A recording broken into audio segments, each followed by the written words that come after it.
From the Fathead Studio in Speedway, Indiana, this is The Skinny. Man, am I still pretty? And he's like, you ain't pretty, but you're going to be all right. And now I'm just hanging on, looking at the wall, like flying this way. And I'm like, oh man, I got to let go of this thing at some point. And then there's one that could literally pick you up. Yeah. It's I'm not really sure about that, but yeah. That's called a helicopter. Well, And the last lap was just chaos. I mean, like 4 wide, 5 wide. It's like whatever, if you land it and send it into the fence, you're probably not gonna get hurt. Bounce, and then this insane roll, the car that Keegan was in. I mean, I don't know, it's the shape of the Beetle or what, but that thing sent it. So I was the supercharger specialist on my old man's car with Specialist? Yeah, it sounds cooler than crew guy. Hi, I'm Tony Stewart. I'm Mario Andretti. I'm Christy Lee. I'm Alexander Rossi. I'm Cruz Pedregon. Hi everyone, I'm Jeff Hammond, and this is The Skinny. Hey, ladies and gentlemen, welcome to the Performance Racing Industry Show. We're here in Indianapolis, Indiana. Yes, you're watching The Skinny, and we're excited to bring our final 4 shows of the 2023 season to you from the PRI Show. I'm Ken Stout. That is Rico Elmore, a good friend of Rico's, is sitting right alongside legendary crew chief Greg Zipadelli. Great to have him with us. I didn't know you had time to do these types of things. Yeah. I figured your off season was probably bigger or more busier than your more busier. Is that a Yeah, I think that sounds I right. probably should admit it, but sometimes you make your own schedules of things that you want to do. You know what I mean? And I do enjoy coming back to the show because I grew up in New England, and a lot of modified racers, dirt racers, friends of mine are here, and it's sometimes the only time that I get to see them. So I always try to come in for a day and like, these are fun things, anything I can do, but you know, the other thing is just kind of catching up with some people. Yeah, this is a great opportunity to do that. You do have a good time. You grab some great dinners while you're here in the Circle City and spend some of that needed time that you don't always have time for. No, that's for sure. So good stuff. You are a race director for Stewart Haas. Is that the correct position? Yeah, it's chief competition officer. Chief competition director. Yeah. So many years as a crew chief, but when you came on here, you so talk to me about that job. Are you still hands-on with the cars? Your hands are pretty clean. Yeah. I busted up a knuckle the other day. That was hunting though. So it's changed so much, you know, and every year it seems to change more, and it becomes so much more on the personnel, the budgets, the infrastructure. So for myself, I miss the cars.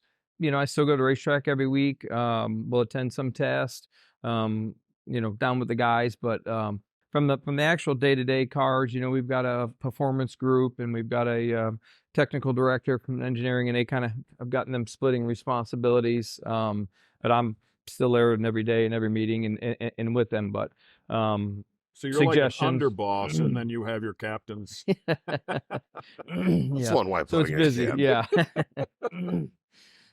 How much interaction do you have with Tony?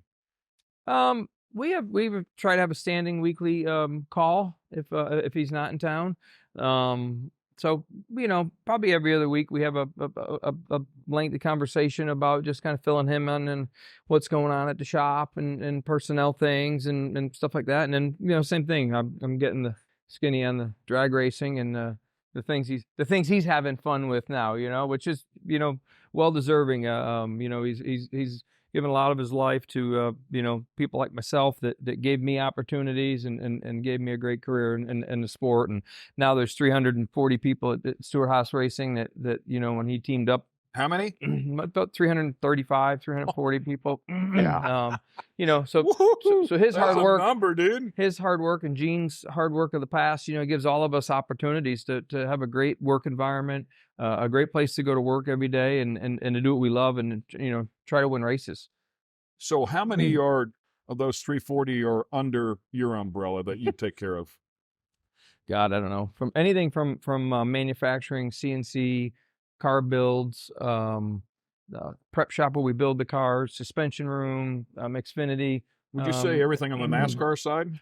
Everything on the NASCAR side except for sales and marketing. That falls under Brian McKinley. So yeah, there's a lot of buckets there, but it's fun. It's always moving parts, always, you know, different things, trying to move people, trying to get better. The Xfinity team's been fun. Adding Cole back last year.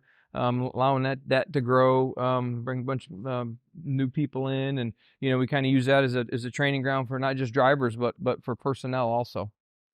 You guys did great there this year with Xfinity. I mean, your program's always been tough, but I mean, Cole going back over there, Riley, and he ran the Baja, right? Yeah, he won the Baja. Oh yeah, he won the his Baja. class. Yep. Yeah. Yeah, so that's pretty cool. I saw him yesterday. He was telling me about it, and 26 hours or something straight. Oh yeah. Yeah, Well, they went, and then they went from the bottom to the top Yeah. for the first time. Yeah. So logistically, really tough for the teams because they had to get all of their stuff down there, and then the race trucks race back up. Then they have to go back down and bring all their stuff back up. So yeah, quite a task. But he said it was fun, and hats off to him and his dad for winning that. He said that was kind of a bucket list for him winning Vegas this year. He's really Riley's really matured this year, really stepped up and working hard on the little things that he needed to improve on, and then allows the team, and we made a crew chief change there, Davin.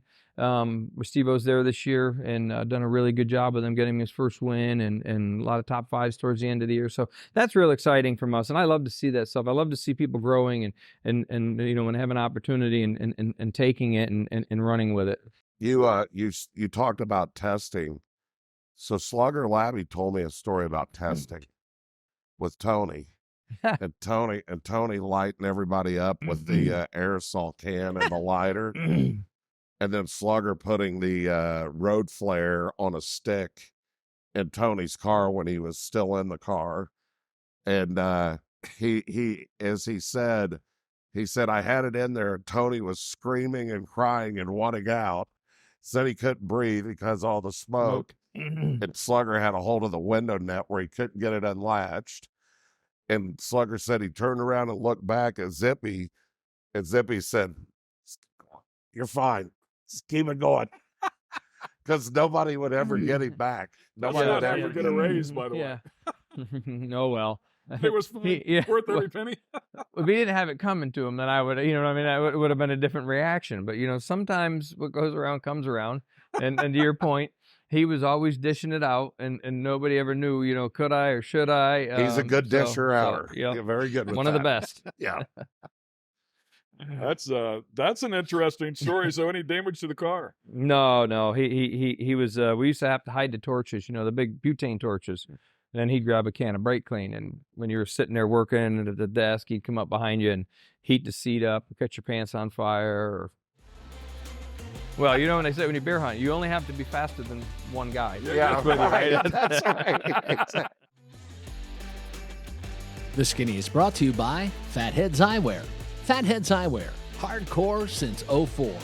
And American Coach, innovation is our life force.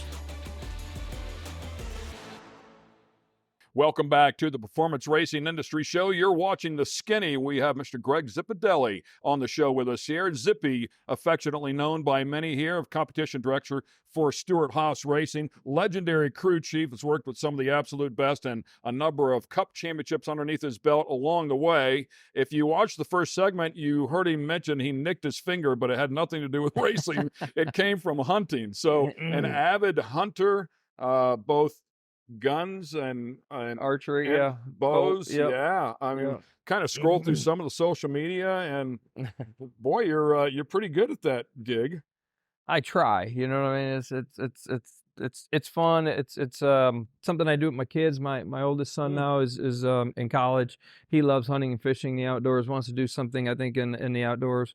Got my daughter who's 17. Somehow 2 years ago, she's like, Padre, will you take me hunting? You know what I mean? And I'm like, yeah, because she would go to camp, and Nam would come, and my all of them would, and she went out and killed her first deer, and now every year we try to get a weekend together where I take her out and hunt with her, and Zach hunts, a couple times a year with me and on the show, so it's fun. It's I started Drop Zone TV. It's on the Outdoor Channel. This is our 14th year, and I had an opportunity with a friend that I hunted with. And he said, "Hey, what do you think about this?" And he had been in the industry 14 years. Yeah, it's 14 years. Wow. Our 14th year. So, and he had a radio show, and he was on a hunting show, so he had all the background and was able to come in and help with the infrastructure. Hal Schaefer, so he's still with me, still on the show. He still hosts the show, travels all over, works his butt off for me. So appreciate that. But I kind of started it for hopefully when I was racing so much and gone so much, my son liked it, and I thought that maybe it would give me time back with them at some time and kind of pay back some good quality time, and it's done exactly that. My wife doesn't necessarily like it because now I'm gone 40 weeks a year racing or testing. I'm going another You're 6. going I'm going another again. 6 weekends a year hunting. You know what I mean? So, but you know, we have a place in Nebraska that I have a lease, but I have a house out there. So Nan loves it out there. So she went out with me, and so it was fun. We've been able to do some things like that. You know, you're gone all day, but at least you get to have dinner and hang out and a few cocktails at night with Pretty like nice her and scenery, families. too. Yeah, so it's makes things a little better, even when you have a bad day hunting. You know what I mean? You come home. Right, So yeah, it's no, we were looking at it. I mean, I was amazed with just the different people, the involvement and the different companies and stuff like that. So you built a nice deal there. So congratulations. I had Thank no you. idea.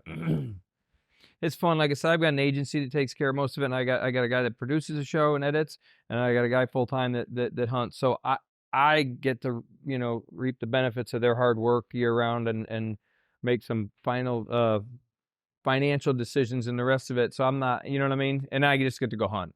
So where all are the hunts? Where all do they take place? We have 3 farms, the Drop Zone farms that I do leases on. We have a 55,000 acre lease in Nebraska, with a house there, and we have a place in Missouri, Trenton, Missouri. It's like 1,200 acres, and then we have 1,000 acres in Virginia. So Wow, I've in never between heard of it. those, you know what I mean? And then obviously we'll hunt Kansas and other areas, but Midwest, whitetail, mule deer, elk, moose. So I'm When are you not a going to hunter. Tony's to start running that place yeah. down?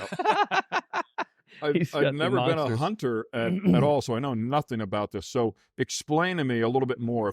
A lease. What did you So lease it's the whole place, or you yeah. have a time that you can go there? Yeah, so I lease all of the farms, like the Missouri one. The farmer owns it. He farms it. He's got some cattle on it. He has corn and beans, and we use it year round for preparation, but we get to hunt during hunting season. So we have our stands up. He's got a little farmhouse there in addition to it, so we can stay in. So we go up and we put our food plots in, and we'll put our stands up, and not really getting the middle of what he's doing, because his season's over August, September, when they cut corn or they cut their beans. So then his farm kind of just sets, and he moves cows pasture to pasture. So we use the rest of the land. So no other people ever go there to hunt. It's just Your group. myself, Hal, my son, whoever we invite. Yes. Wow, that's super cool. And I picture this as, I mean, you guys obviously get up early in the morning, and you go based on timeline, whatever it is that you're trying Sunrise to hunt, and right? sunset. Yeah, and then back and sit by a campfire, relax. And is that kind of are you glamping or are you camping? Yeah, no, we've done some camping. I've done some. So you're coming back to a house then, aren't you? Yes. Okay. No, we have. I'm fortunate that each of the 3 farms has a house that we lease with the property. One I own in Nebraska, so that's nice. Hal and I own that, and so it's fun to come back to your own place. You can leave your stuff there and enjoy it. Yeah. And but camping's fun too at times. It's a whole different perspective, and it's just a difference of, the agriculture, where you're hunting. We did a 5-day a float in a rubber raft, and we went 114 kilometers. So they put us in, and we just floated down the Mosca and Upper Canada River. Then we got out every morning and emptied this raft, or loaded it in the morning. Got off at 5 o'clock at night, right before dark. Put up 2 tents, little stove, had something to eat. Got up in the morning, had breakfast, and then floated all day long and hunted. And Awesome. that was a lot of work, but that was a lot of fun, because for 5 days I never saw anything but the 4 people I was with. Never phoned, no phone service for 4.5 awesome. days. That's the best. That's the best. That's the best part. So right it was there. quite. He had me quite right up to interesting. that point. I was like, I'm in now. Yeah. We had one encounter with a grizzly. I didn't have an opportunity for him, but we had him within a How 30, big? 40 yards. That would have filled up He the was in the raft. brush. He was good. He knew we were there. They're so smart. Like, he knew that there was 4 of us there. They can tell you're sent. So he would come cat and mouse game, but he never came out for me to have an opportunity. I mean, we actually built up enough adrenaline, and we went in and ran into the brush, but he was out. So it was a lot of fun. You see, send one of your buddies out there to kind of sit a little closer, get him out. Yeah. Well, when they say when you bear hunt, you only have to be faster than one guy. Yeah, right. That's right. Exactly. Great stuff, by the way. Just one more time, give it a plug. What's it called? Drop Zone? Drop Zone TV. 14 years strong. Yeah. Congratulations. Thank That's you. awesome. That is awesome. Plenty more to come from one of the absolute best when we come back. Probably wasn't a weekend that in his career that he didn't have him wound up, right? That's or a the good rest point. of us, for That's that a good- sake.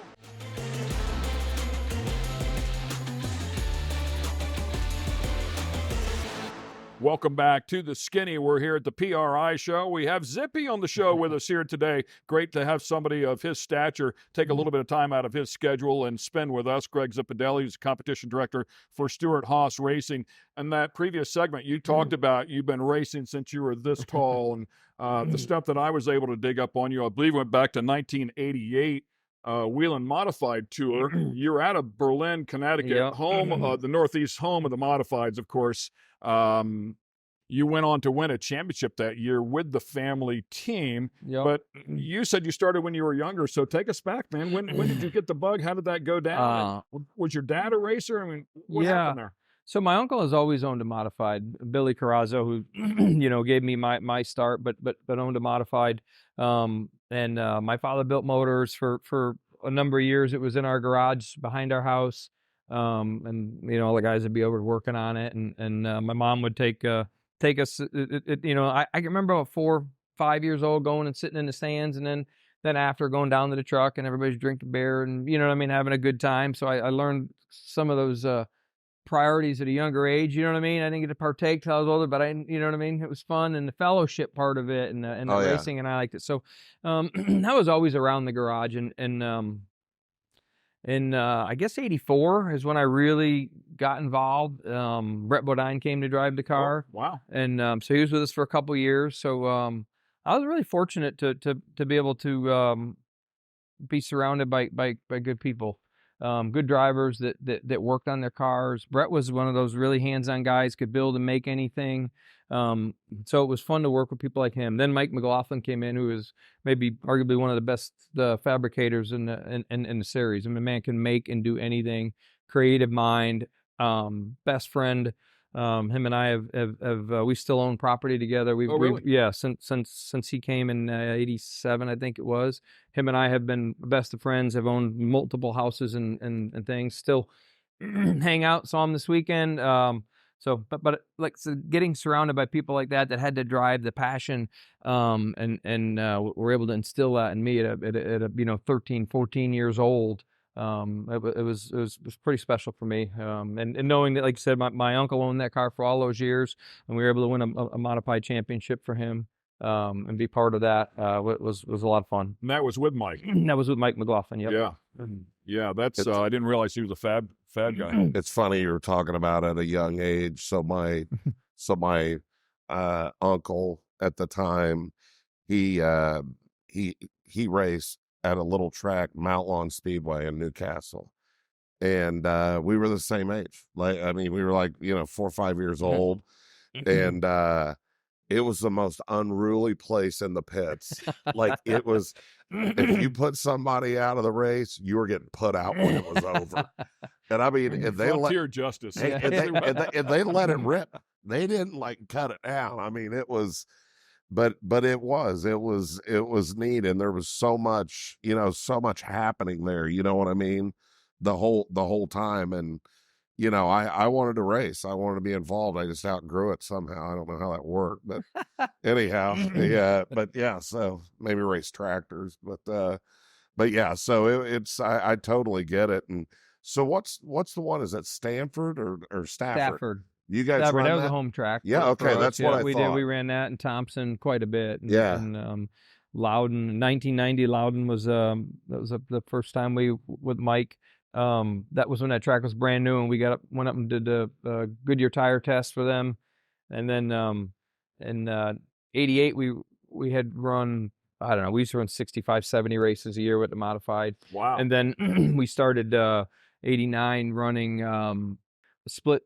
Got a car from the Morosos and went to Daytona and started running some Busch South and then some Busch North cars and the modified series. Kind of did some split season. I was going to say, so that was a transfer. Then. Yeah, in 1990 we did the same thing. That's when Loudon was there and they had the double header with the modified and the Busch North cars and with Mikey and the crew chief and both of them. We won both of those races that day on opening day at Loudon. It was one of the one of the most surreal days cool. and a lot of fun. Yeah, it was a good the day that evening into the next day was even a better memory. We had some fun after that. The fact that you can remember it is amazing. So. Speaking of Goodyear tire test, have you ever had to threaten Tony when he was going to leave maybe the country because he wasn't going to do a Goodyear tire test? Yeah, he didn't see the value in him as much as I did back in the day. Anytime you could get track time, anytime you could interact with from the Goodyear it was folks Led and the Zeppelin. engineers. It was the last concert. I know, but we were there to race, man. We were there to win championships, and rumor has it he already had him fired up a little bit. He had already had Goodyear all wound up from the last weekend, I think. I was going to say there probably wasn't a weekend that in his career that he didn't have him wound up, right? That's or the rest of us. For that's that, like, he didn't. It was with everybody. It wasn't just them, right? It was that was. He's a passionate racer. There's some absolute classic radio transmissions of him going, "Great job, guys! You ruined this whole thing," and he comes on there. That's enough, Tony. That's enough. And Tony will refer to Zippy as the big brother that he never had. And like, he's the only one that'll like get him woed up. It's like the best you can anyhow. So you start cleaning the shop, you help load the truck, you put ice in the beer cooler, right? There's some priorities and some things that have to get taken care of, right?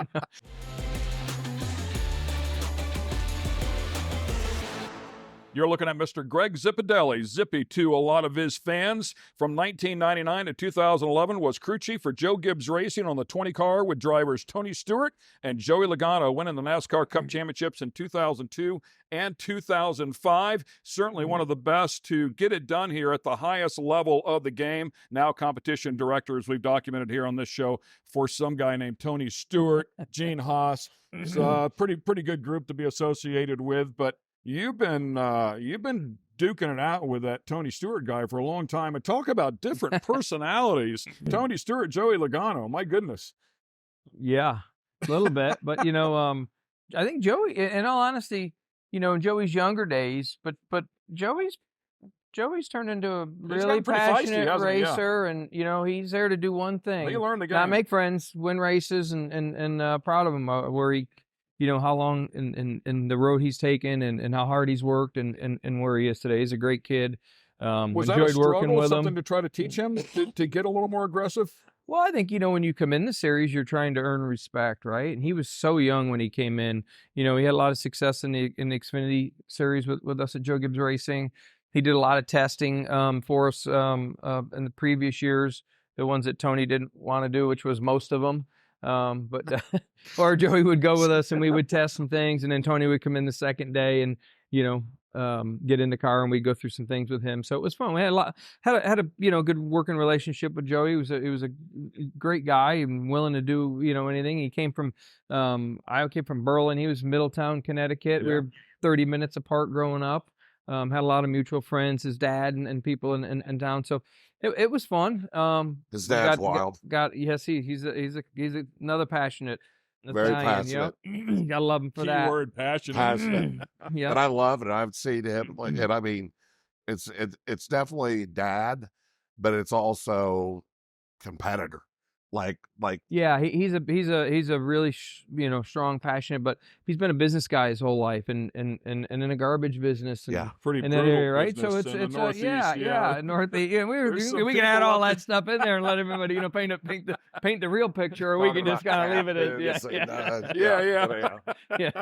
It can get pretty feisty. That's a sporty business up there. I had the pleasure. I was a pit reporter for ASA And Joey Logano, I believe, was 15 years old at the time and came into an ASA race. I don't remember what track we were at. It might have been at Winchester. I can't remember where we were. But he was out there practicing, and he wasn't old enough to race with us. They wouldn't let him race with us, but he could practice. So he went out there and practiced, and he threw down a lap time that would have qualified him safely inside of the top 10.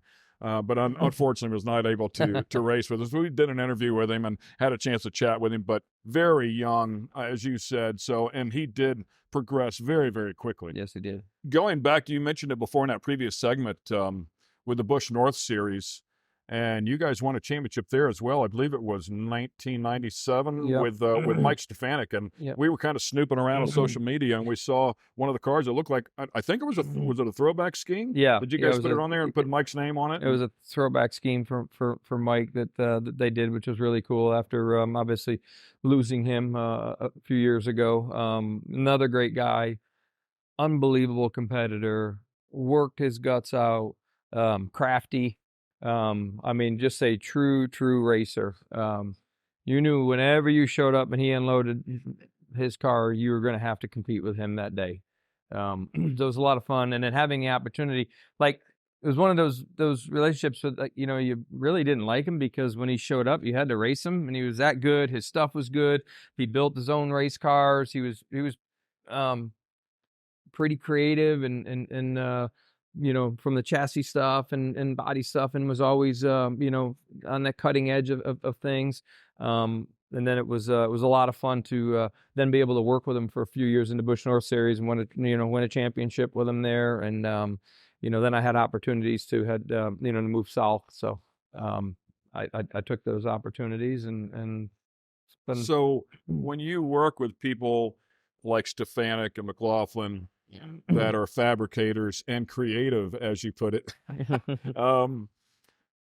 you're a aspiring young crew chief, if you will. I'm sure that you learned a ton from them, but did you learn how to play that gray area and push those limits of what you can and can't do? Or those guys, I'm thinking, were very creative in that area. Well, I mean, I think that's the name of the game, and it doesn't matter if you're a dirt racer, asphalt modified, Busch North, or Cup racer, right? You try to go right to that edge, or you try to find that thing that there isn't a rule on yet that gives you that little bit of advantage. I mean, it's good. I mean, it's crazy how many really good racers are out there in this country. Short track racers, Cup racers. How many of them don't even ever get to the have that opportunity to get to truck, Busch, or that whether you're from the crew chief side or drivers. There's a lot of good racing series in this country, and a lot of good racers and things. So I did get to learn a lot of those things. And what I loved about it the most was growing up at a young age. Obviously, you start cleaning the shop, you help load the truck, you put ice in the beer cooler, right? There's some priorities and some things that have to get taken care of, right? And then it was tires, learning tires, and that was so I for a long time really loved playing with the tires and learning those, and because they made a good difference. But I had the opportunity to work, build chassis, bodies, painted them, and really enjoyed what we used to be able to do and work on them. So all of that stuff, I was thinking about it as you were talking about it, the Busch North and the Busch West. I mean, do they have anything like that anymore? I mean, ARCA, I guess. I guess the ARCA series is kind of they've taken the Busch North and the Busch West and kind of combining it or trying to make it a bigger series, which is, we need more car count, and they're doing a good. There's some good young racers that have won some races in there the past couple of years that are you're watching kind of move themselves up the ranks. So it's fun to watch that. So it's kind of interesting to see where, everybody ends up at the end of the day, and, get a multi-time champion in NASCAR and they end up in drag racing. I mean, it's kind of weird things that happen. So I think it's one of those things that not many, if any, have ever done that, right? So, everybody that knows Tony, this competitive side, and I think this is it's not competitive like 400, 500 miles, but it's still pretty intense for a few seconds, and you're racing somebody, right? So I think that's it's feeding his bug. And as bad as he had that bug, I don't think he'll ever get rid of it. That's all that's all he's got now. His attention level, he's got about 3 or 4 seconds. So the first time he runs the car, this is the best. He calls me. He goes, "It's like 3:00 in the morning." He's in Vegas. He goes, I did something. And I was like, God, I hope he didn't hit somebody or punch, you know. That was the last call I got at 3, you know. I was like, what are you doing? He goes, well, he goes, I ran the fuel car. And I'm like, that is awesome, man. Like, I knew, like, I was watching him around the whole thing. Yeah, exactly. Exactly. And I was like, The new drug, yeah. I said, what'd you think? He said, man, there's a lot of stuff you got to do in there. You know, we'd get in the car, we'd maybe turn the fan on, turn the fan off. You know, you flip the ignition on, you know, start it up, and pretty much we're just driving. Is this thing, you got the brake, the fuel, the up and down. And so it's pretty funny listening to him, but it definitely was the shot. And he loves it though. I grew up a little bit of maybe overpassionate, and Mike McLaughlin gave me the nickname of Snapperhead. The Skinny is brought to you by American Coach. American Coach. Innovation is our life force. And Fatheads Eyewear. Fatheads Eyewear. Hardcore since '04.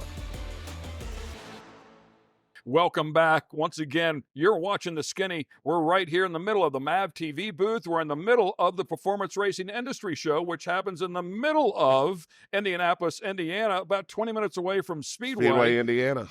home of our studios, the Fatheads Eyewear Studios, which are resting quietly. By the way, we're working on that as well. So when we get back in there, it'll be a completely new look as we enter into the 3rd year of our show. You talked about 14 years with ours. It's 3 years in, man. We're a puppy. We're a baby here. So, but certainly proud to be part of the MAVTV network and doing this, and great to have people of your stature come on our show as well. Correct me if I'm wrong here. 3 times you've won the duels. Does that sound right? Yeah, I don't. You don't know? I don't. You lose track? I do. I saw on there 34 wins. I'm like, come on, man. He had 34 wins before he ever got out of Busch North. But an incredibly successful career. And when you're working with somebody like Tony Stewart, you've seen the highs, you've seen the lows. You mentioned you attached the word passion to it. But the passion that guy has, I mean, we've seen him run out on the track and throw helmets. We've seen him run people high, try to take them off the track. We've seen him excited when he wins. How do you ride that roller coaster with a guy like that and try to maintain some sort of normalcy? Yeah, I think, I grew up a little bit of maybe overpassionate, and Mike McLaughlin gave me the nickname of Snapperhead. So, Tony and I had Got it. Yeah, right. I had some of that. I had to mature a little quicker than Tony to kind of keep everything together at times. But, he 99% of the time when he was mad or what he said, he was 100% right. He just never did it in the right way. You know what I mean? That's what you tried. So there was times where you just go ahead, be upset, be high. I mean, you got to let some of that come out, right? And then there was times where you'd have to have a conversation. We'd had yelling matches. We've thrown radios at each other in the trailer. There's been more TVs, broken and things of that nature, and our years that we could go through stuff. But what I loved about Tony was he would be upset. We could always work through it. We always had each other's backs. We could always have that conversation that a lot of people can't have. You were just plain out of line. You couldn't, and he'd tell me my car sucked plenty of times, and he was right. I didn't need to hear it, but he made sure I did hear it at times. You know what I mean? And vice versa. But that was a lot of the fun of yes, there was a lot of highs and lows, and there was some really lows at times at some of the things that had happened. But there was never a time he didn't show up at the racetrack, and the only thing he was there to do was to win that race. You know what I mean? And over time, you'd see him, and he learned. And the first year we had a phenomenal rookie year. I had never crew chiefed a Cup car. I was working for Jeff Burton on a '99 car, changing rear tires, doing the setups like car chief and building all the shocks. Had the opportunity to come over to Gibbs and start this team from scratch, which was really, really fun for a young kid from New England that hadn't had a lot of experience in the Cup. Tony had never run really a Cup car. He ran a few Xfinity races or Busch races back then. We got put together by Jimmy Makar and Joe, and I mean, we just had a phenomenal year. I mean, we won 3 races, but we could have won. We gave away 6. You know, both of us learning, and you know, when we would show up and we would be good, we'd have to be a 1/10 and a half, 2 tenths faster than the field on a race day. Honestly, if we were 1/10 and a half and he was happy with his car, you know, when you looked at the board, you'd be like, okay, we can run with these guys. But there was the people, the Dale Jarrett's, the Dale Earnhardt's, the Bobby Labonte's, those were the ones that were already there that knew that they didn't have to run that hard, right, in practice. They just needed to run the right groove, make sure their car did what it needed to do. Me over time was learning of if we're not, then I need to make changes. You know what I mean? If we're equal to them, we're 5th, 8th place car tomorrow, right? It was funny. And then as time went, he'd be like, I'm pretty happy with my car, and we'd be top 10, and our times would be solid, and he'd be happy, and he would just leave and get on a plane and go dirt racing, and I'd be like, all right, we're good tomorrow. And then there was times a little later that you were on this side of the board, and he'd just tell you, I just am not going that damn fast today. I'll do it tomorrow, but we'll be okay, right? And you're like, oh my God, we're 2 tenths, 3 tenths off. It was so funny to watch the progression of you know, as he learned what he needed and what he needed to do in that particular car, right? And that's what's made him so great in everything he's ever driven. He can figure those things out. He understands. He knows from the dirt racing, from the IROC cars, from the, you know what I mean. It doesn't matter what you put him in. Yeah. The SRX series. You know what I mean.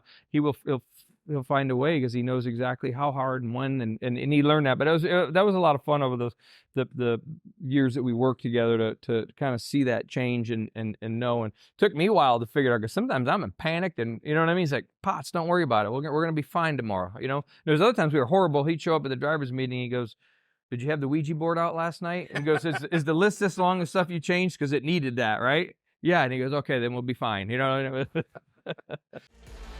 Sworn deputy in Daytona. How does that work? Yeah, I mean, if we get in trouble there, I mean, how does that all call take you up, place? like throw your name out? I mean, how's that work? Welcome back to the PRI show. We're here at the MAVTV booth. You are watching The Skinny. I'm Ken Stout. That's Rico Elmore. And Mr. Greg Zipadelli has sat in with us for this show. Wonderful to have him on board and hear some of the stories that go on. I've spent a little bit of time with Tony. He's spent a lot more time with Tony. He is quick. He's witty. He's extremely intelligent, clearly based off the base and business that he has and the number of employees underneath him at this point. You must be equivalent to that guy, or you honestly, I don't know that he would allow you to be part of the team, certainly not in the position that you're in, but just to maintain a working relationship with him, you better be switched on because he's coming at you 110% all the time.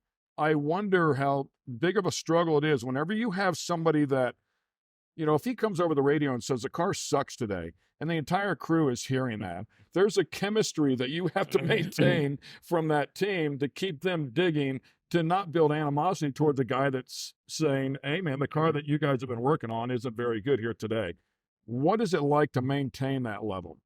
Yeah, obviously there's always that balance. And you know, I don't know. I've always been one of those people that you surround yourself with some like-minded people.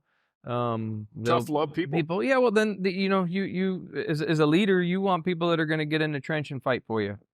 So those are the same people that know that if we had an okay car, he's going to try to figure a way out to go win with that car. And when we had a great car, he figured a way to whip their butt. So when you have those off days, you know, you work just as hard. You work together as a team to try to figure out, can we salvage something out of the day? You go back to the shop and you look at it and you say, you know, we got to own it. We weren't very good. He was right. And you try to make it better. Not everybody has that disposition or can check their feelings at the door necessarily and not take it personal. But that's what you kind of got to do. You just got to go in open-minded and know, like I said before, that man is going to give you, I mean, everything he has at every moment of the day. And those people are hard to find. So, sworn deputy in Daytona. How does that work? Yeah, I mean, if we get in trouble there, I mean, how does that all call take you up, place? like throw your name out? I mean, how's that work? I mean, I know they gave Tony one in Alabama, which was a horrible idea to begin with. But Daytona, that's not Alabama. Yeah, I did. I got sworn in. I don't have my badge on me. I leave it in the center console of my car usually. But I know some friends. A good friend of mine that I've grown and got to know over the last 10, 12 years was at a Homestead race, walking by him and his daughter, and my TV was on in my motorhome, and he stopped me, he was looking, and I said, "Come on over." And I didn't know he was in the FBI for a bunch of years, and then he was I know who you're talking about. Police chief. And so anyways, we were talking. I'm like, "Oh, that'd be cool." I was trying to do it in Berlin, Connecticut. And he goes, "Well, we know all those guys." And the next thing you know, he had me down there for the day, and I got to get sworn in and learn a little bit. And then COVID hit because I was supposed to do a ride along and sit in some more of their meetings and some of that stuff. But it was super fun. It was an honor to obviously for them to even consider it and allow me to do that. Want to get the skinny on other guests and different types of motorsports? Check out our YouTube page and get the skinny. The Skinny is brought to you by Fatheads Eyewear. Fatheads Eyewear, hardcore since '04.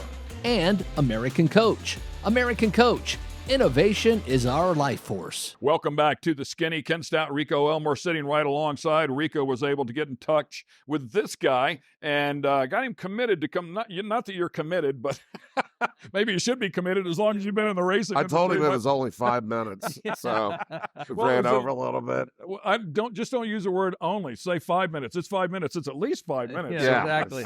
Sorry, you're almost there, man. Last segment. Hey, is there a race that comes to mind? Is there, let's say, like, what about the time you're in Homestead?